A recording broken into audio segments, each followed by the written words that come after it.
Boom. I hope this is working. I don't know if this is working. So if you can see me, send me a message on Facebook Messenger. I'm streaming on Zoom, but it's going through to Facebook. So I can't see any messages.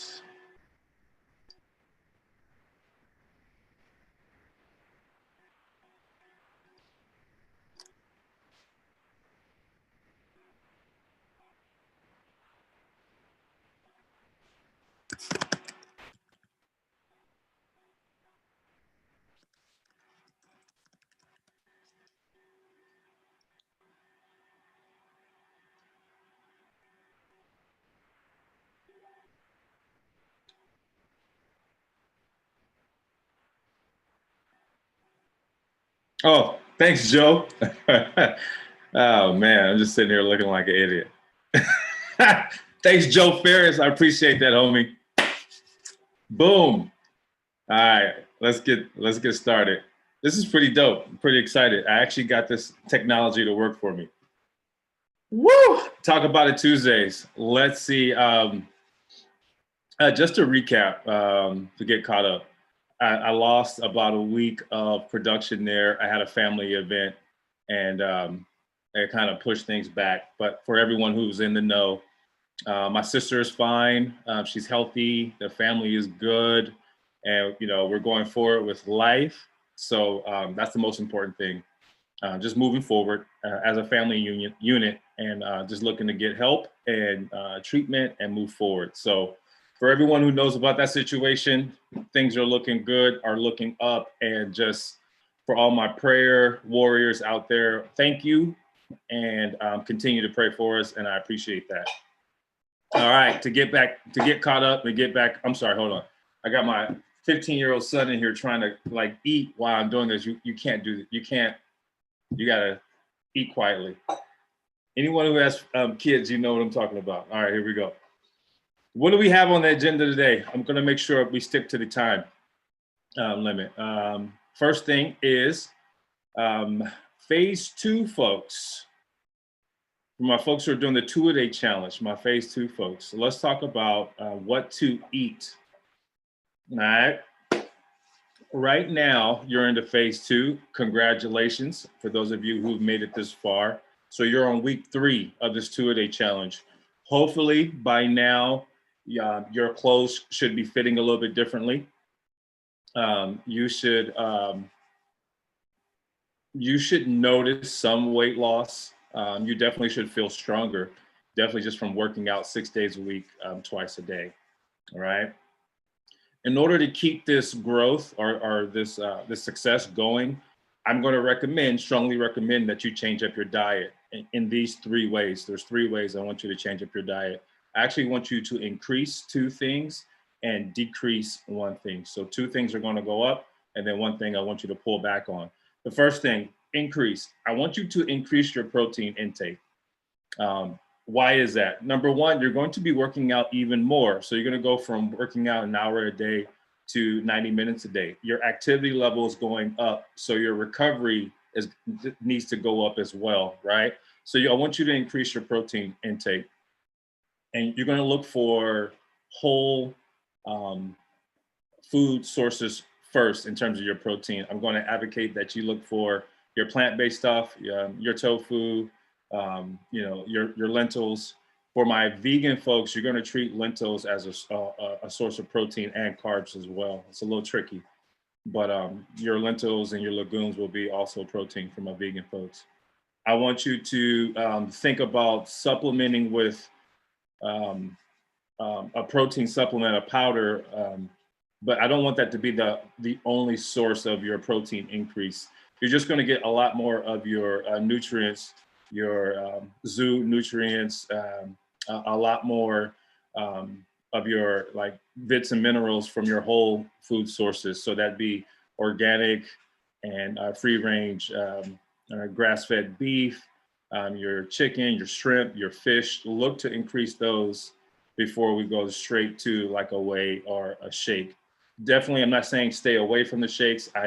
You know, for me, as a general rule of thumb, I'm going to limit my protein shakes, my whey supplement to no more than 3 a day.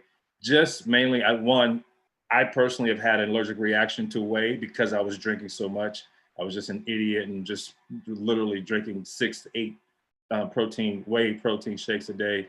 And next thing I know, my skin's all puffy and, you know, I just couldn't process it well. So look for your whole protein sources first.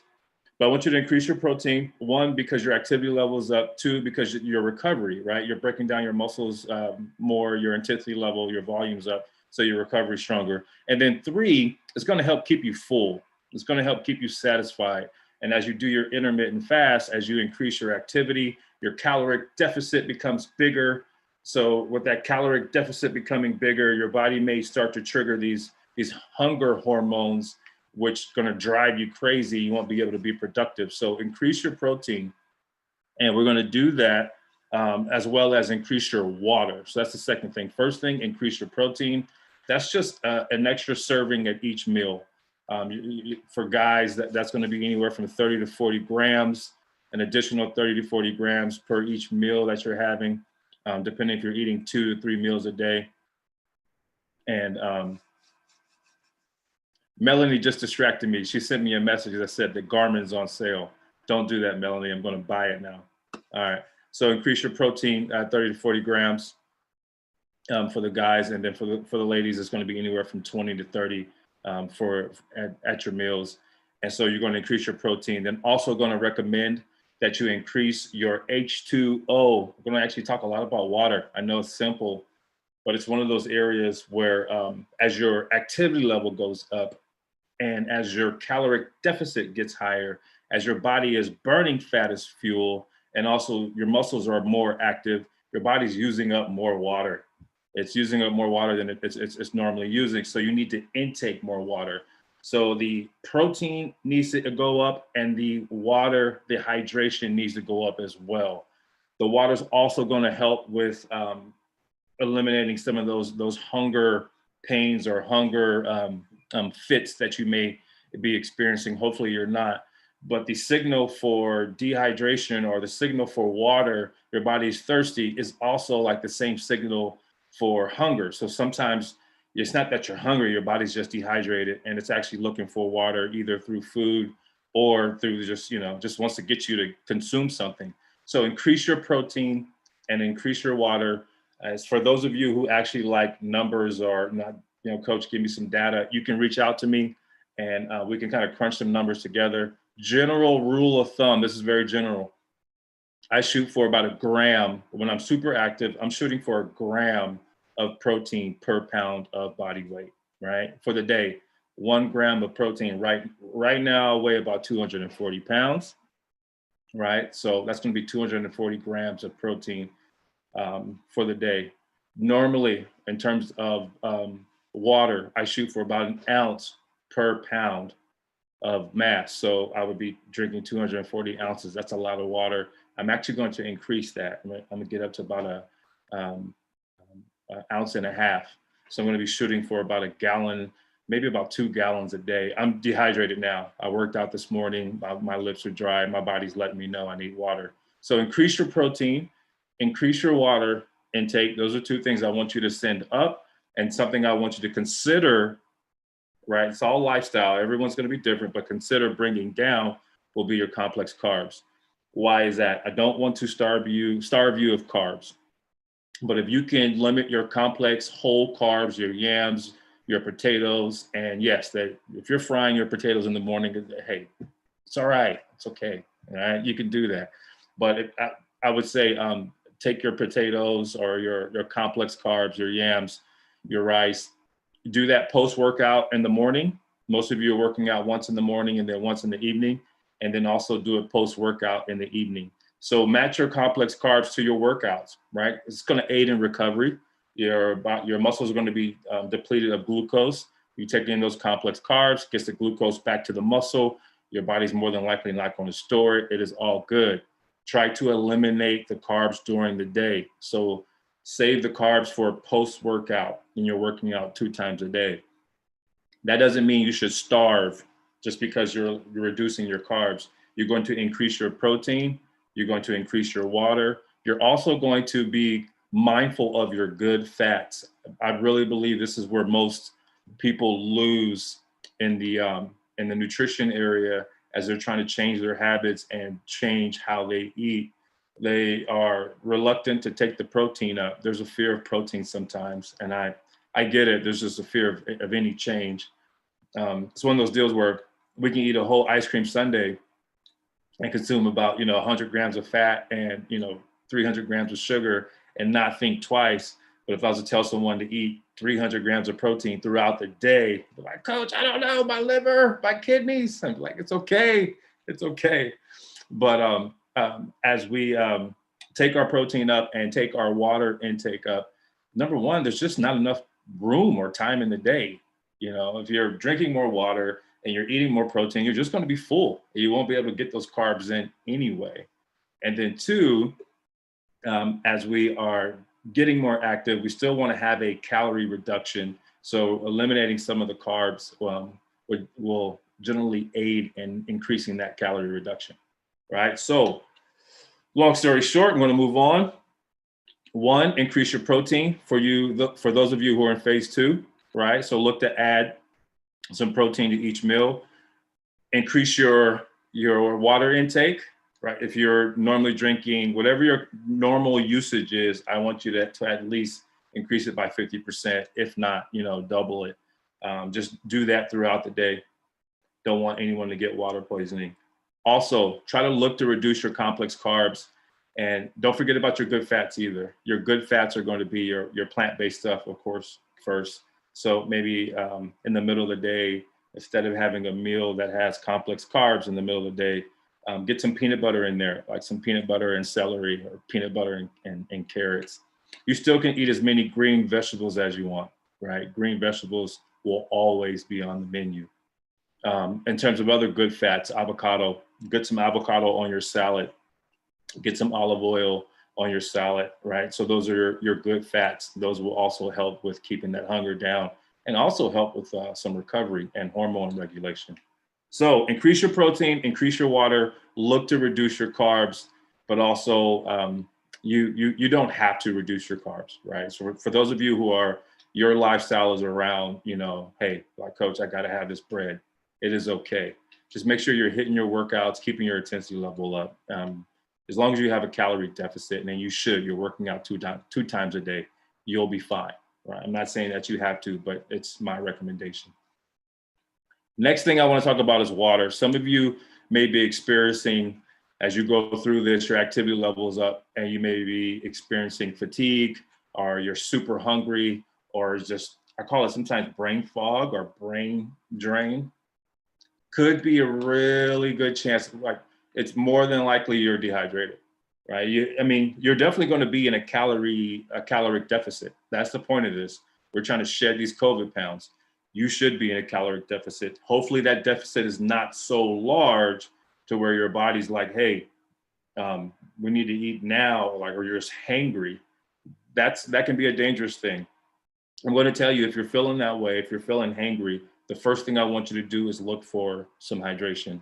Look to increase your water. Some of the reasons why you're going to need more water. There's 7 usages that the body uses water for, in addition to just aiding with recovery. But of course, when you sweat, you're losing it. Your body wants it in, wants to replace it. But your body also uses water as padding, like for your joints, for your ligaments, just kind of balancing, keeping the pressure up. So as you're sweating, as you're losing this water, and your caloric intake goes down, and your body gets water also from food, as all these things decrease and the usage goes up, you really have to be mindful of getting more water in. So if you're feeling like crap, I want you to first focus on your hydration. It's like, Coach, I've added a whole gallon of water. My pee is clear. My pee looks like holy water. I'm drinking enough, Coach. I'm hungry. I'm going to say, okay, hit your protein up, get some green veggies in you, and take a nap. You'll be all right. You'll make it. So I just really want to focus on that and let that be a good reminder. and get that drilled into your brain, get your hydration up, get your water up. All right, cool. Last thing on the menu today, we're closing out the Burpee Challenge raffle. The raffle is about to go down. I have the Psyko Fit Ultra Bucket. I have all the names in here of the finishers. I was supposed to do this not last weekend, but a weekend ago, but life kind of just took over. Some other family priorities took over and things got pushed back. But nonetheless, drum roll. So I was gonna win or get the chance to win $1,000. Hopefully you stayed in shape. Hopefully you've been practicing those burpees. Here we go, no looking.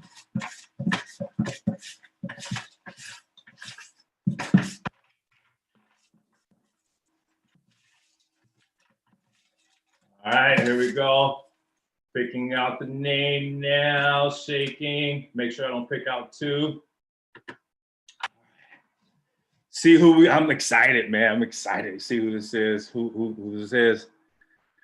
Joseph Haro. I believe this is one of my man, Coach Jay's, in the Coach Jay's tribe over there in West Sac. If you know Joseph Haro, tell him he's about to get the opportunity to win $1,000, and I hope he has been staying on top of his burpees. I'm actually going to reach out to Coach Jay and see what's the best way to get a hold of Joseph. And Joe, it's your time, baby. It's your time.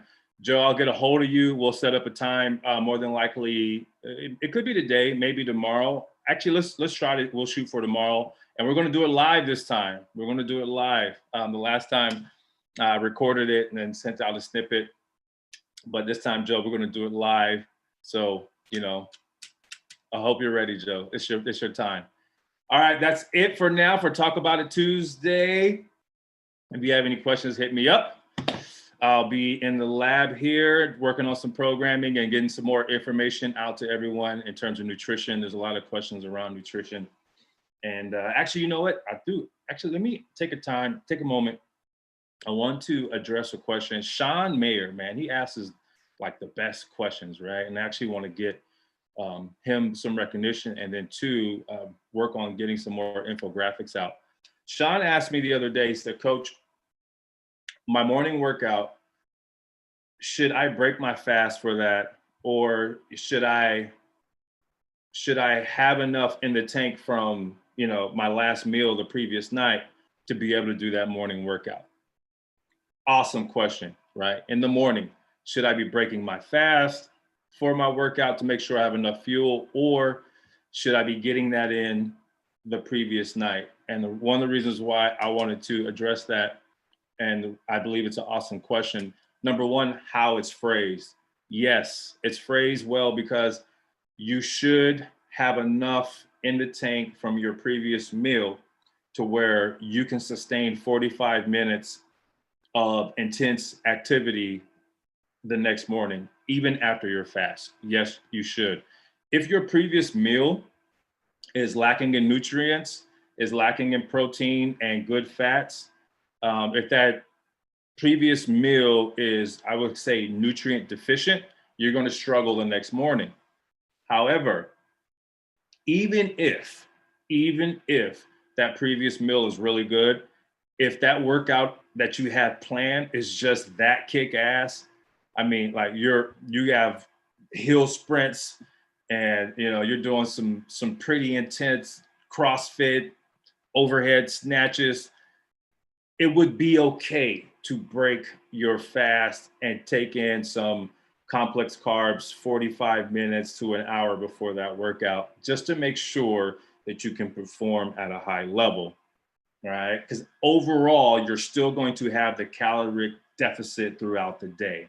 It is still the caloric deficit throughout the day and the week that's going to drive your fat loss. So if you are working out for performance, my performance folks are those where the numbers matter. If you're going out and you're running a 5K and you're tracking your time, and each week you're trying to work to get that 5K faster, then some of your workouts are going to be performance based. Not all of them, but some of them. Some of your workouts are like, hey, look, I'm running my tempo intervals today. I'm running hard. I need to be able to run at a 6-minute pace for 60 seconds. If you break your fast and take in some quality nutrients to make sure you have enough energy to perform at a high level, you are going to be fine. But those of you who are looking to just focus mainly on weight loss, fat loss, then really there's no reason for you to break your fast, right? You're just trying to burn some calories and increase that overall caloric deficit. For example, this morning, got up, went to the gym, got on the Stairmaster for 40 minutes, right? I'm not breaking my fast for that. I'm just going to get my heart rate up. I'm going to sweat a little bit and then get off. I'm going to drink some water, come back home. You can work out at a very intense rate while fasting. There's data on it. If you need some, I can provide it to you. I do it myself. This weekend up in Tahoe at elevation, I did an OCR mini race. Took me about 30 minutes. Super intense, running, lifting, farmer's carries, bear crawls. I did all of that fasted. No, I'm not a badass. It's just your body is very, very dope. Like your body has got your back. Your body has reserved energy for you to tap in. But guess what? The minute that I was done with that event, I was literally starting to get dizzy. My body was like, boy, you better eat a banana or you're gonna pass out. I used it up, right? It took me 30 minutes. About 45 minutes after it, I had to eat. I had to break my fast about an hour early because I had depleted all of my available energy stores. So that's just how it works. Do you have to break your fast in the morning for a hard workout? No, especially if you eat well the night before. You'll be fine. You probably won't be able to go any more than 60 minutes. There's a limit there. But if you do break your fast, you'll still be fine. All right, that's it. Joseph, I'll be looking for you. Everyone have a great day. Have some fun. I'm glad to be back into the groove. Let's get it done, y'all.